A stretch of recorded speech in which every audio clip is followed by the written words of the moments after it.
Here with me is Mr. René Obermann, CEO of Deutsche Telekom. Mr. Obermann, thank you for coming.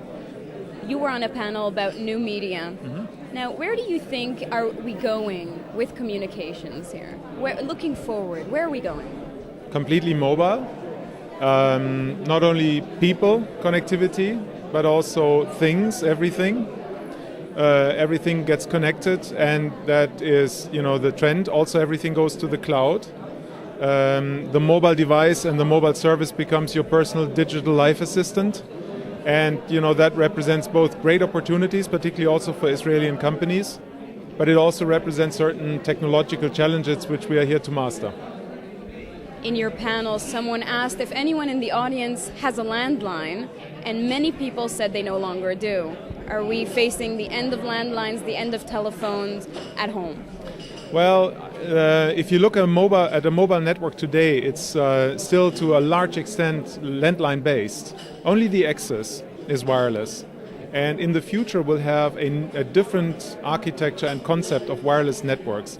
They will consist of different radio technologies, seamlessly merged together for the customer, and therefore even at your home you can wirelessly access everything you want, including HD video, eventually three-dimensional video, and so forth.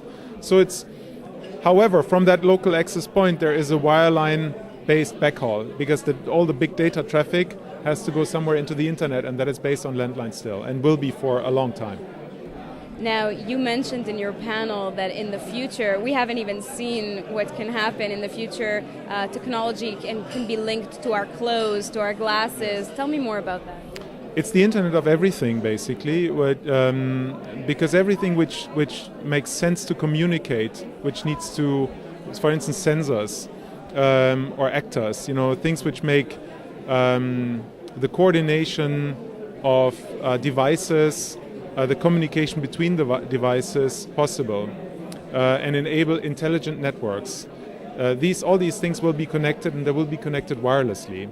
Yeah, and that's what we call the Internet of Things. Ultimately, there'll be about 50 billion or so devices on the network, and that represents, as I said, massive opportunities for new business models, for new services, but it also represents massive challenges for us who need to redesign and reinvent kind of the network technologies of the future and how to design those networks in order to cater for all those different new services.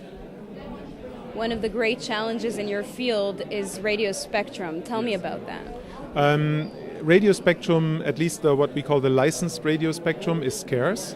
And my belief is that governments should do all their best to free up and reallocate as much of the radio spectrum they can reallocate for wireless network deployment. Otherwise, given the fact that our traffic increases hundreds of times in the wireless networks over the next years, we might run into traffic jams. So we need to get more spectrum, and more spectrum needs to be made available to network service providers. And I believe it shouldn't be auctioned for high amounts of money, because the money should be invested into the technology rather than be given to governments. You are cooperating currently with Ben-Gurion University in the Negev in Israel. What kind of research, or what exactly are you doing there? Well, we have about 100 people altogether. We're cooperating since years. We are cooperating since years very closely with BGU. And currently the focus of our activities is all around network security and IT security, and also big data analytics. And the technologists there are really great people, and so we really enjoy that cooperation. Mr. Obermann, thank you very much. Thank you.